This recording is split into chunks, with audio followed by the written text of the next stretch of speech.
افغانستان جیسی صورتحال پیدا نہیں ہوئی تو اس کی وجہ وہ آپریشن تھے. ٹھیک درست. پاکستانی حکومت کے فیصلے خواہ بالکل غلط ہوں, اس کے نتیجے میں یہ نہیں ہو سکتا. بہت سے غلط فیصلے کیے پاکستانی اسٹیبلشمنٹ نے بھی, حکومت نے بھی, لیکن یہ نہیں ہو سکتا کہ کوئی ہتھیار اٹھا لے اور عام شہریوں کو قتل کرنا شروع کر دے. یہ قاتلوں کا ایک درندوں کا گروہ ہے, اس کے ساتھ مذاکرات کا کیا مطلب ہے؟ یہ تو تھا ایک آپشن طالبان کے کہنے پہ اختیار کیا گیا تھا, اور میرا خیال ہے کہ اس میں بھی یہ تھا کہ ٹائم گین کیا جائے. دیکھیں اگر یہ معقولیت اختیار کرتے ہیں تو کچھ راستہ نکالا جا سکتا ہے. پھر یہ تھا کہ جو قاتل ہیں, جو معلوم ہے قاتل ہیں, جنہوں نے بے گناہوں کو قتل کیا ہے, وہ کہتے ہیں ان کو رہا کر دیں سب کو, اور ایک ٹیم بنائیں پھٹافٹ. اور ٹیم بھی ظاہر ہے انہیں وہ چاہیے جو ان کی مرضی کی ہو.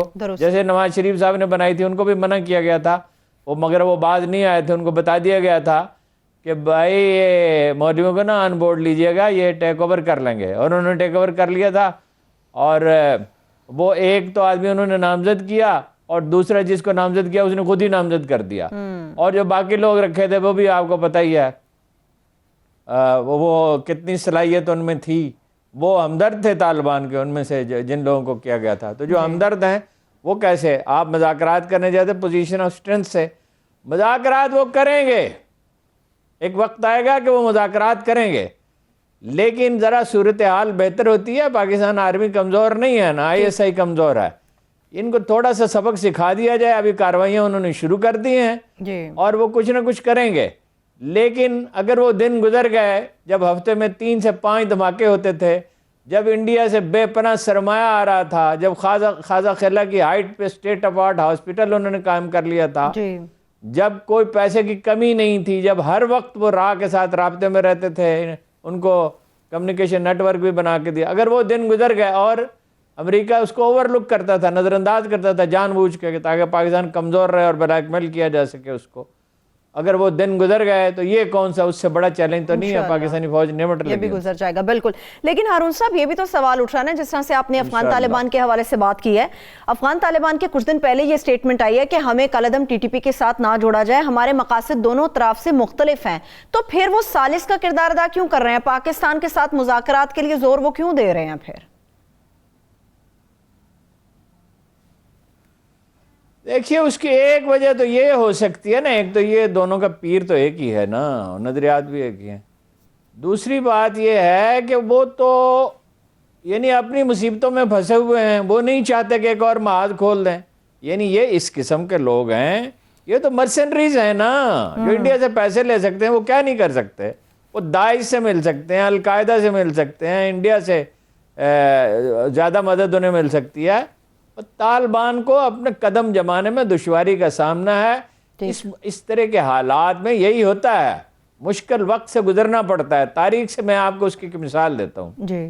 صلاح الدین ایوبی جب صلیبیوں سے لڑ رہا تھا تو حجاز میں ایک شخص کی حکومت تھی جو پرلے درجے کا لٹیرا با اسی قسم کا تھا جیسے یہ ہیں, تو وہ حاجیوں کے قافلے لوٹ لیتا تھا. اب صلاح الدین تو لڑ رہا تھا, صلیبیوں کا مطلب ہے پورا یورپ, اور وہ یعنی یہ اس وقت تک عثمانی حکومت قائم نہیں ہوئی تھی, اس علاقے میں بھی ان کا غلبہ تھا, اور فرانس, برطانیہ, آرمینیا تک کے تمام, یعنی جرمنی, تمام کو 250 شہزادے اس میں شامل تھے اور جنرل سارے شامل تھے.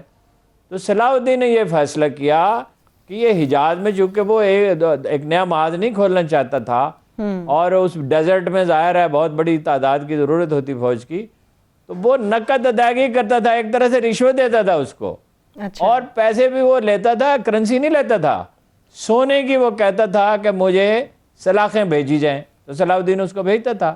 جب وقت آیا تو پھر اس کا صفایا کر دیا, اس لیے کہ جب صلیبی ہار گئے تو اس کے بعد تو صلاح الدین نے پوری امت مسلمہ کا اس پہ اتفاق رائے تھا. تو بعض اوقات آپ کو وقت گین کرنا پڑتا ہے. تو میرا خیال ہے کہ ریاست ٹائم گین کر رہی ہے, اور عمران خان صاحب میں بھی اب کلیئرٹی آ گئی ہوگی. یہ تو فوجی کارروائی کی مخالفت کرتے رہے, اور جب حکومت میں آ جاتا ہے آدمی تو معلومات بھی اس کے پاس ہوتی ہیں. ان کے لوگوں کو بھی شہید کیا, MPs کو, PTI کے 3 MPs کو شہید کیا.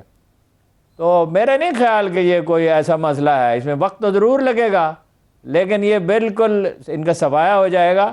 جس طرح کے ان کے پیش رو جو ہیں ان کا ہو گیا، جی اور جس طرح ان کی قوت محدود ہو گئی تو ان سے نمٹ لیا جائے، کوئی ایسی اس میں وہ بات نہیں ہے. وقت لگے گا، تکلیف بھی ہوگی، یہ یاد رکھیں، لیکن یہ ہے کہ ریاست سے کوئی نہیں لڑ سکتا، اور ریاست پہلے کے مقابلے میں اس معاملے میں زیادہ طاقتور ہے. بے شک بے شک. ہارون صاحب، ابھی طاقت وہ اپنی بالکل ان کی محدود ہو گئی ہے کالعدم ٹی ٹی پی کی، مگر وہ بہانہ آپ جو چھوٹی موٹی کارروائیاں کر رہے ہیں اس کا بہانہ وہ یہ لگا رہے ہیں کہ جی جنگ بندی ختم ہو گئی ہے، ہمارے مطالبات پہ عمل نہیں ہوا، ایگریمنٹ پہ انہوں نے پورا عمل درآمد نہیں کیا. آپ کو کچھ یاد پڑتا ہے کہ ماضی میں بھی ان کے ساتھ کوئی ایگریمنٹس ہوئے تھے؟ کیا وہ کامیاب ہوئے تھے جو اس بار یہ بہانہ لگایا جا رہا ہے کہ یہ ایگریمنٹ کامیاب نہیں ہو سکا؟ ایک ایگریمنٹ ہوا، ایک ایگریمنٹ، درجنوں ایگریمنٹ ہوئے. 2004 آنورڈ کتنے ہی ایگریمنٹس ہوئے. صحیح. مرسنریز کے ساتھ کیا ایگریمنٹ ہوتا ہے؟ ہوا ٹوٹ گیا. جب بھی آپ کریں گے وہ کوئی بہانہ بنا کے اسے توڑ ڈالیں گے. دیکھیے ان کا تو ان کا وجود، ان کی بقا، ان کا فروغ اور ہر اس چیز پہ منحصر ہے کہ لڑائی جاری رہے. لڑائی جاری رہے گی تو پیسے ملیں گے نا، اور پیسے تھوڑے سے نہیں ہوتے. مطلب مجھے یہ جو علیحدگی پسند 3-4 لیڈر ہیں بلوچستان کے، تو ان کو انڈیویجولی جو چیف ہیں، برہم داغ بگتی ہے مثلاً، وہ دوسرا اس کا بھائی ہے اختر مینگل کا، ان کو $1 ملین تو ذاتی اخراجات کے لیے ملتے ہیں.